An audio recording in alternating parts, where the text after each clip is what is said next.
Des tentes à perte de vue. Près de 8000 familles, soit environ 40 000 personnes. Une petite ville provisoire, près de Kénitra, à une 50aine de kilomètres de Rabat, où la vie s'organise.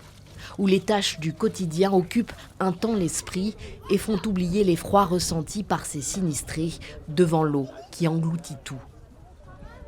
On a eu très peur. On vient du village d'Ouled Amer.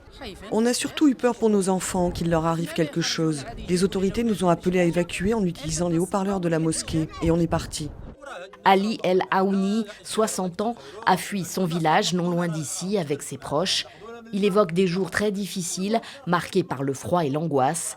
L'eau est montée jusqu'à 1,50 m chez lui. Elle montait progressivement. On ne savait pas où elle s'arrêterait.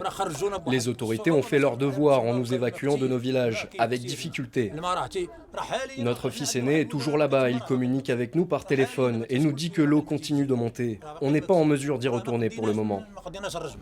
Des sinistrés marqués psychologiquement, parfois blessés physiquement et qui se pressent à la clinique mobile installée dans le camp. Des bêtes, elles aussi déplacées par les eaux et affaiblies, sont prises en charge par des vétérinaires. La protection civile, l'armée sont mobilisées en soutien aux autorités de la province de Kénitra.